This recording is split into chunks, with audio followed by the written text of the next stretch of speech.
ఏంటి ఈ రచ్చ ఇప్పటితో ముగిసేటట్టు కనిపించట్లేదు. మార్వాడి గో బ్యాక్ అనే నినాదం నుంచి ఇప్పుడు ఇది రాజకీయ రంగు పూసుకున్నట్టు కనిపిస్తూ ఉంది. బీజేపీ మీదకి పోయినట్టుగా కనిపిస్తూ ఉంది. జిగ్నేష్ ఆయన చాలా టీవీ డిబేట్లలో ఆయన మాటలు వింటా ఉన్నా నేను గత కొన్ని రోజుల నుంచి కూడా. తెలంగాణ ఎవడబ్బా జాగిరి కాదు, మీ అయ్యే జాగిరి కాదు, ఇక్కడ అందరూ ఏదైనా చేసుకోవచ్చు అనే లైన్లో ఆయన మాట్లాడుతున్నారు. తెలంగాణ ఉద్యమకారుడిగా ఆయన మాటల్ని మీరు ఎట్లా చూస్తారు అసలు? ఇది మీరు అంటున్నట్టుగా తారాస్థాయి ఆఖరికి పోయిందేమో అన్నట్టుగా ఏం లేదు. ఇది ఆరంభమే, అంతం కాదు. బరాబర్ ఆరంభమే, మొదలైంది. అంతకుముందు ఎట్లయితే ఆంధ్ర పాలకుల నుంచి విముక్తి చేసుకున్నామో ఇప్పుడు ఈ గుజరాతీ మార్వాడి ఉత్తర హిందుస్థాన్కి వెళ్ళి వచ్చి ఇక్కడికి వచ్చి ఇల్లీగల్ దందాలు, నకిలీ దందాలు, డూప్లికేట్ మాల్లు అమ్ముకొని కోట్లకు పడగలెత్తి ఇక్కడ తెలంగాణ వ్యాపారస్తులు, తెలంగాణ కుల వృత్తులలో ఏళ్ళ నుంచి 40-50 ఏళ్ళ నుంచి ఇక్కడ బిజినెస్లు చేస్తుంటేనేమో వాళ్ళు పైసలు సంపాదించలేదు. ఇక్కడ పైసలు సంపాదన కాదంటే వీళ్ళు 5-10 ఏళ్ళల్లో వచ్చి వీళ్ళు 100 కోట్ల రూపాయలకు పడగలెత్తి కూర్చున్నారు. ఎందుకంటే వీళ్ళు తెలంగాణ జనానికి నకిలీ పాలు పోస్తున్నారు, నకిలీ నూనె ఇస్తున్నారు, నకిలీ టూత్ పేస్టులు, నకిలీ సబ్బులు, నకిలీ పిండి, ఏది చూసినా కానీ వాళ్ళది మాలంతా నకిలీ స్టీలు, అది సిమెంట్ ఇచ్చినా వాళ్ళు ఇచ్చినా కానీ దాంట్లో మొత్తం బూడిది కలిపే సిమెంట్లు ఇస్తున్నారు.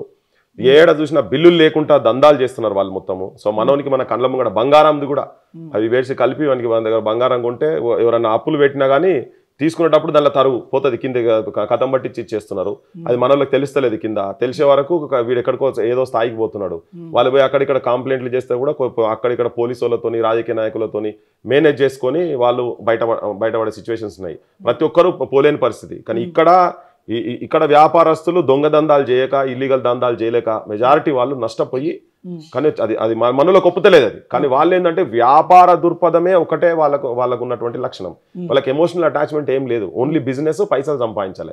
మనోళ్ళకే ఇప్పుడు మన పక్కకు ఉన్నారు, మన ఊర్లో ఇప్పుడు నీ పక్కకే ఉన్నాడుకో, అరే భార్గవ వాళ్ళ అక్క పెళ్లి ఉన్నది అని అంటే బంగారం షాప్ పోయినా, బట్టల షాప్ పోయినా కల్తీ మాల్ ఇచ్చేందుకు వాళ్ళు ఇంకా ముందు అవుతారు. ఎందుకంటే కళ్ళ ముంగడ పెరిగిన పిల్లలు కాబట్టి మన వాళ్ళే కదా అన్నట్టుగా ఉంటారు. అరే నా పిల్లలతోటి నా పిల్లలతోని వాళ్ళు కూడా చదువుకున్న పిల్లలు కదా, నా ఇంటి పిల్లలు లెక్కనే అనుకుంటారు. సరే చిన్న మార్జిన్ లోనే పెట్టుకుంటారు కావచ్చు, దొంగ మాళ్ళు ఇట్లా అమ్మారు కదా. సో ఇట్లా మనోళ్ళు అటువంటి చెయ్యలేక మనోళ్ళ దందాలు తక్కువయ్యి వాళ్ళకేమో అటువంటి వాళ్ళ దుకాణంలో పోగానే వీళ్ళ దుకాణంలో 60 రూపాయలు ఉన్నది, వాళ్ళ దుకాణంలో 50 రూపాయలు 40 రూపాయలకే దొరుకుతున్నది. మనోళ్ళకి వాళ్ళు ఏం చెప్తున్నారంటే మా వాళ్ళు డైరెక్ట్ ఆడికెళ్ళి తెచ్చుకుంటారు, అందుకే అగ్గోకి దొరుకుతున్నట్లు కాదు, అగ్గోగా అది కల్తీ మాళ్ళు.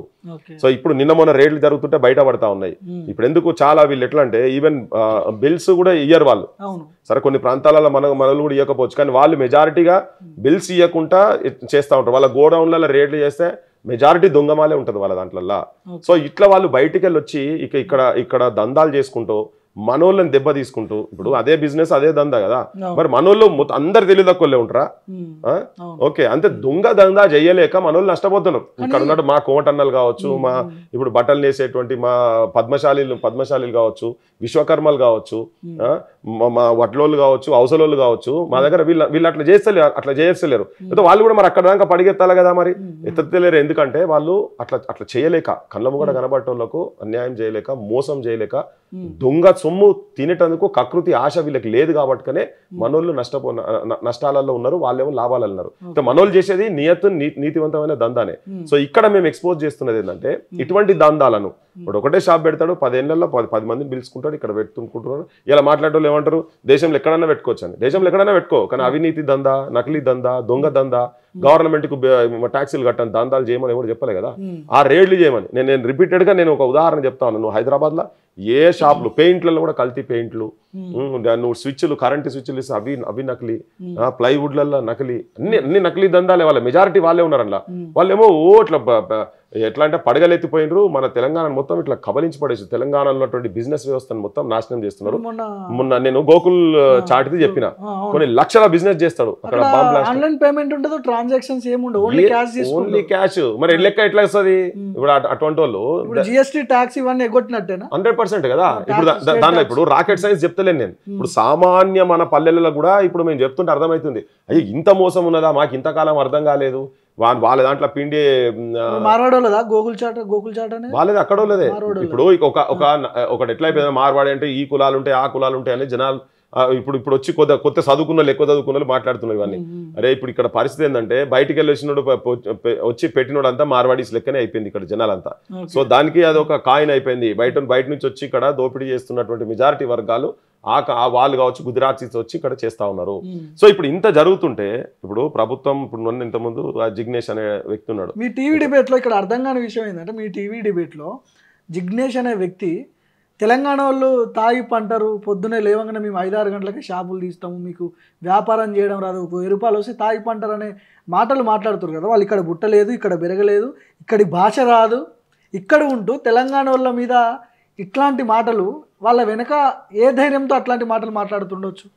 వాళ్ళకు పైసల అహంకారం బాగుంది. వాళ్ళకు ఇల్లీగల్ గా సంపాదించినటువంటి ధనము ఒక అహంకారం నెత్తిమీదకి ఎక్కున్నది వాళ్ళకు.